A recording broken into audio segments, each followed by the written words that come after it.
Hello students, electric traction and કંટ્રોલના આજના લેક્ચરમાં આપણે સિંગલ ફેઝ એસી લોકોમોટિવનું બ્લોક ડાયાગ્રામ જોવાના છીએ. બરાબર છે. એના ફાયદા અને ગેરફાયદા એ પણ આપણે જોવાના છે. બરાબર છે.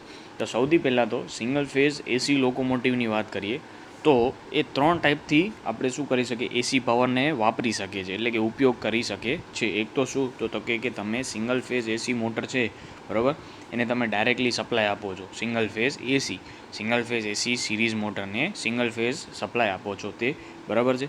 પછી તમે એસીને ડીસીમાં કન્વર્ટ કરીને ડીસી સિરીઝ મોટરને આપી શકો. બીજી રીત થઈ, બરાબર છે.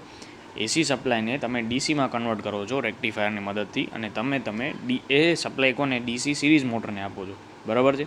અને ત્રીજી રીત કઈ તો કે ત્રીજામાં તમે શું કરી શકો તો કે એક સિંગલ ફેઝ સિંક્રોનસ મોટર હોય, એને ડીસી જનરેટર હારે કપલ કરેલું હોય, બરાબર છે. અને ડીસી જનરેટરને એટલે કે આ જે આપણું સિંક્રોનસ મોટર છે, બરાબર, આ સમક્રમિક મોટર લખેલી છે, બરાબર, એ પ્રાઇમ મૂવર તરીકે યુઝ થશે, બરાબર છે. અને એ શું કરશે તો કે ડીસી જનરેટરને ઓપરેટ કરશે. ડીસી જનરેટર ડીસી સપ્લાય ઉત્પન્ન કરશે અને શું તો કે ડીસી સિરીઝ મોટરને સપ્લાય કરશે, બરાબર. તો આમ ટોટલ ત્રણ મેથડ આપણે ત્રણ રીતે એસી પાવરનો ઉપયોગ કરી શકીએ છીએ. એક તો ડાયરેક્ટલી સિંગલ ફેઝ મોટરને આપી શકો છો તમે, બરાબર છે. એક તો direct single phase AC series મોટરને આપી શકો છો. પછી બીજું તો કે તમે એસીને ડીસીમાં કન્વર્ટ કરીને ડીસી સિરીઝ મોટરને આપી શકો છો. પછી સિંગલ ફેઝ સપ્લાય છે એ કોને આપવાનો તો કે સિંક્રોનસ મોટર હારે શું કનેક્ટેડ હોય છે તો કે ડીસી જનરેટર. અને જનરેટર જે ડીસી ઉત્પન્ન કરશે એ કોને આપો છો તમે તો ડીસી આપશું આપણે આપણા ડીસી સિરીઝ મોટરને, બરાબર છે. તો આ રીતે ત્રણ રીતે તમે એસી પાવરનો યુઝ કરી શકો છો. હવે આગળ તો કે એનો ઓપરેટિંગ વોલ્ટેજ એટલે કે પરિચલન માટેનો વોલ્ટેજ કેટલો હોય છે તો કે એની ફ્રીક્વન્સી પહેલાં તો 25 હર્ટ્ઝ અથવા તો 16.6 હર્ટ્ઝ હોય છે, બરાબર. પછી 1500 અથવા તો 2500 વોલ્ટ એસી આપણે યુઝ કરી શકીએ છીએ, બરાબર. અને જે પ્રમાણે આપણી રિક્વાયરમેન્ટ હોય એ પ્રમાણે આપણે કરી શકીએ છીએ, બરાબર. પછી શું હોય તો કે બે સબસ્ટેશન વચ્ચેનું અંતર કેટલું છે તો કે 50થી 80 કિલોમીટર, એટલે એ સારી બાબત છે, બરાબર, કે બે સબસ્ટેશન વચ્ચેનું અંતર વધારે છે.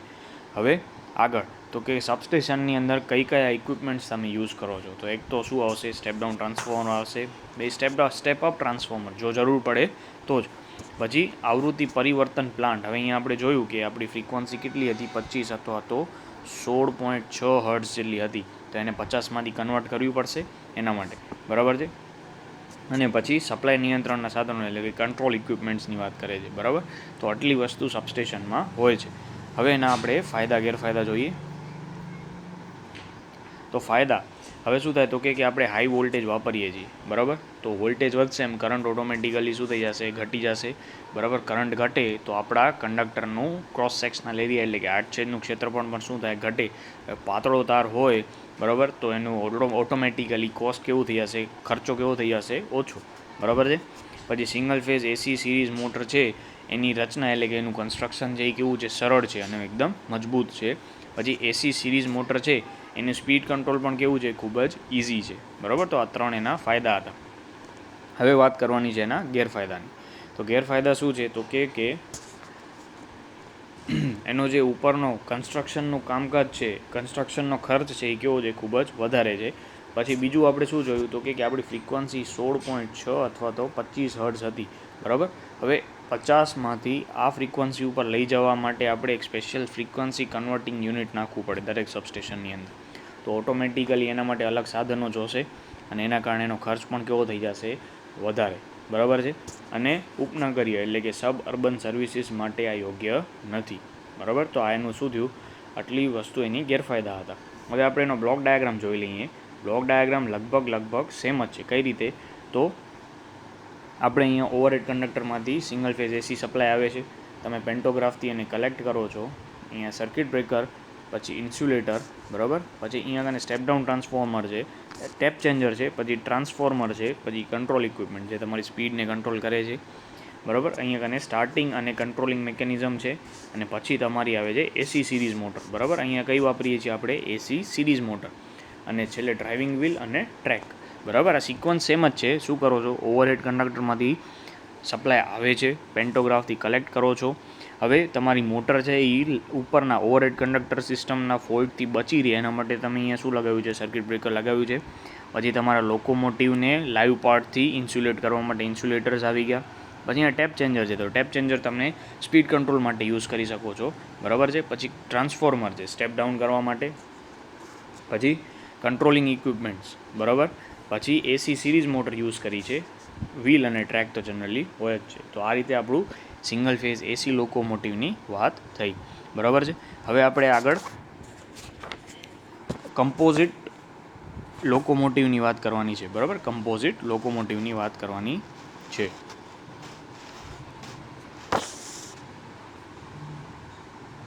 હવે શું છે તો કે જે કમ્પોઝિટ લોકોમોટિવ છે, બરાબર છે, જનરલી અત્યારે આપણે કમ્પોઝિટ લોકોમોટિવનો જ યુઝ કરીએ છીએ. શું કામ તો કે એની અંદર બે એડવાન્ટેજ છે, એસી અને ડીસી બંનેના એડવાન્ટેજ કેવા થઈ જાય, સાથે આપણે યુઝ કરી શકીએ છીએ. શું કામ તો કે એસી છે એમાં ફીડિંગ એટલે કે ફીડર આપણે સપ્લાયને ફીડ કરવો અને ડિસ્ટ્રીબ્યુટ કરવો ઇઝી છે. અને ડીસી સિરીઝ મોટર છે એનું હાઈ સ્ટાર્ટિંગ ટોર્કનો એડવાન્ટેજ પણ આપણે લઈ શકીએ છીએ, બરાબર.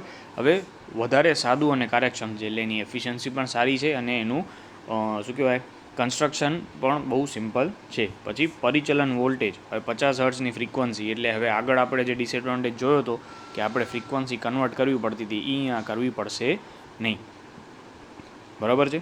અને સિંગલ ફેઝ 22 કિલોવોલ્ટ અથવા તો 25 કિલોવોલ્ટ આ આપણો વોલ્ટેજ છે, વોલ્ટેજની રેન્જ. પછી વીજ પ્રવાહ સંગ્રાહક એટલે કે શું તો કે ઓવરહેડ લાઇનમાંથી કલેક્ટ કોણ કરશે, બરાબર. તો કે અહીંયા કને પેન્ટોગ્રાફ દ્વારા કેટેનરી સિસ્ટમથી આપણે કરંટનું કલેક્શન કરશું, બરાબર. હવે એના ફાયદા અને ગેરફાયદા તો કે લાઇન વોલ્ટેજ છે, હવે કેટલો છે લાઇન વોલ્ટેજ વધારે છે, બરાબર છે. તો ઓટોમેટિકલી શું થશે, કરંટ ઘટી જશે, વોલ્ટેજ વધ્યો હતો, બરાબર. હવે ઓછો કરંટ હશે તો શું થશે તો કે આપણા જે કંડક્ટર છે એના આડછેદનું ક્ષેત્રફળ ઘટશે, બરાબર. એટલે આપણે પાતળો તાર વાપરી શકીએ છીએ. વીજ પ્રવાહ ઓછો હોવાથી લાઇનમાં થતી શક્તિનો વ્યય ઘટે છે. શક્તિ ઘટે નહીં પણ શું થાય, શક્તિનો વ્યય એટલે પાવર લોસ શું થઈ જાય છે, ઘટી જાય છે. પછી બે સબસ્ટેશનો વચ્ચે અંતર વધવાથી, બરાબર, તો શું થાય, બે સબસ્ટેશન વચ્ચેનું અંતર વધે તો ઓછા સબસ્ટેશનની જરૂર પડશે અને ઓટોમેટિકલી અંદરના ઇક્વિપમેન્ટ્સ પણ કેવા જશે, ઓછા, બરાબર. તો ખર્ચ પણ શું થઈ જશે, ઓછો. પછી આપણું લોકોમોટિવ છે એનું કદ એટલે કે સાઇઝ અને વેઇટ બંને કેવા થઈ જશે, ઓછું. પછી સ્ટાર્ટિંગ ટોર્ક વધારે, સિમ્પલ સ્પીડ કંટ્રોલ, બરાબર છે. અને રીજનરેટિવ બ્રેકિંગ પણ આપણે યુઝ કરી શકીએ છીએ, બરાબર. અને ઓવરઓલ કોસ્ટ શું થઈ જશે, ઓછી થઈ જશે, બરાબર. તો આ શું હતા, આપણે જોયું કે કમ્પોઝિટ લોકોમોટિવ છે એની અંદર ફાયદા કેટલા છે, ઘણા બધા. હવે એના ગેરફાયદાની વાત કરીએ તો ગેરફાયદામાં શું આવશે તો 3 ફેઝ સપ્લાય પદ્ધતિમાં સિંગલ ફેઝ, હવે સપોઝ કે આપણી પાસે 3 ફેઝ સિસ્ટમ છે, એમાંથી આપણે કોઈ પણ એક ફેઝ વાપરીએ છીએ, બરાબર. તો ઘણીવાર શું થાય તો કે આ એક જ ફેઝ છે, આખી સિસ્ટમ જનરલી કેવી હોય, બેલેન્સ્ડ હોય, બરાબર છે. એટલે કે ત્રણેય ફેઝમાં સેમ વોલ્ટેજ, બરાબર, સેમ ઇમ્પિડન્સ હોય છે. પણ જો આપણે એક જ ફેઝનો યુઝ કરીએ તો અનબેલેન્સિંગ ઉત્પન્ન થઈ શકે છે, બરાબર છે. પછી બીજું શું થાય તો કે આજુબાજુની કોઈ કમ્યુનિકેશનની લાઇન્સ હોય તો એની અંદર શું થશે તો કે નોઇઝ આવી શકે છે, બરાબર. અને લોકોમોટિવ છે એની અંદર ઓક્ઝિલરીઝ વધારે જોશે. શું કામ તો કે આપણે અંદર જ શું કરીએ છીએ, રેક્ટિફાયર નાખવું પડશે, એસીનું ડીસીમાં કન્વર્ટ કરવું પડશે. તો ઇક્વિપમેન્ટ્સ પણ શું થઈ જશે, વધી જશે, બરાબર. હવે એનો સર્કિટ ડાયાગ્રામ જોઈ લઈએ, બ્લોક ડાયાગ્રામ જોઈ લઈએ. બ્લોક ડાયાગ્રામ આગળ જેવો જ છે, ખાલી મેં તમને પહેલાં પણ કીધું હતું કે લગભગ બધાનો બ્લોક ડાયાગ્રામ તમને સરખો જ લાગશે, થોડા ઘણા ચેન્જીસ છે. હવે આની અંદર શું ચેન્જ છે તો કે ઓવરહેડ લાઇનમાંથી કયો સપ્લાય આવશે, એસી સપ્લાય આવશે. એને પેન્ટોગ્રાફથી આપણે શું કરીએ છીએ, કલેક્ટ કરીએ છીએ. સર્કિટ બ્રેકર વચ્ચે આવશે, ઇન્સ્યુલેટર થ્રુ થઈ એટલે ઇન્સ્યુલેટર વચ્ચે લાગેલા છે. અહીંયા શું આવશે તો કે ટેપ ચેન્જર, પછી ટ્રાન્સફોર્મર, ને અહીંયા આપણે એક નવું વસ્તુ આવી.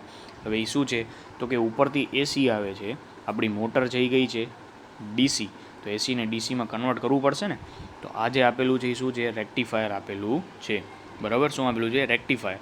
હવે શું થાય તો કે રેક્ટિફાયરમાંથી જે એસીનું ડીસી કન્વર્ઝન થયું હશે, બરાબર, તો એ રેક્ટિફાયર્ડ ડીસી હશે એની અંદર થોડા પ્રમાણમાં એસી રહી ગયો હશે, એને શું કહેવાય, રિપલ્સ કહેવાય, રિપલ્સ, બરાબર. તો એ રિપલ આપણી ડીસી સિરીઝ મોટર સુધી પહોંચે નહીં એના માટે અહીંયા એક બીજી વસ્તુ લગાવેલી છે, એને શું કીધું છે, સ્મૂધનિંગ ચોક, બરાબર. શું કીધું છે, સ્મૂધનિંગ ચોક. આ ઇન્ડક્ટર છે ને, બરાબર, એ શું કરશે તો કે એસી જે કમ્પોનન્ટ રહી ગયા છે રિપલ્સ, એને ફિલ્ટર આઉટ કરી નાખશે, એટલે આપણી ડીસી સિરીઝ મોટરને પ્યોર એસી મળશે.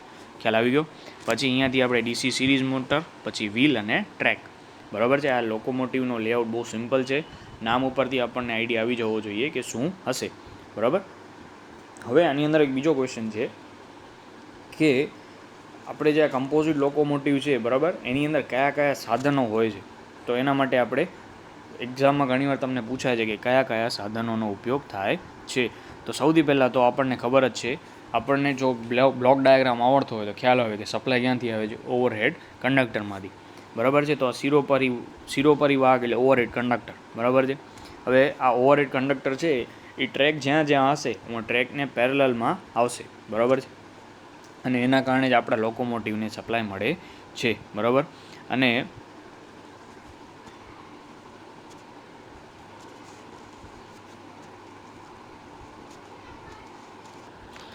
આને આપણે કેટેનરી સિસ્ટમ તરીકે પણ ઓળખીએ છીએ. બરાબર. પછી બીજું ઇક્વિપમેન્ટ છે પેન્ટોગ્રાફ. બરાબર. પેન્ટોગ્રાફ એટલે શું? તો કે ઉપરના ઓવરહેડ કંડક્ટરમાંથી બરાબર આપણે કરંટ કલેક્ટ કરવો છે તો એના માટે કોઈ ઇક્વિપમેન્ટ જોશે, અને ઇક્વિપમેન્ટ છે પેન્ટોગ્રાફ. પેન્ટોગ્રાફ છે એ આપણા ટ્રેન એટલે કે લોકોમોટિવના રૂફ ઉપર હશે, એટલે કે એને છત ઉપર હશે, અને એને આપણે છત ઉપરથી ઉપર અને નીચે કરી શકીએ છીએ. હવે એના આપણે શેનાથી ઉપર નીચે કરી શકીએ? કાં તો આપણે શું વાપરી શકીએ છીએ, કાં તો તમે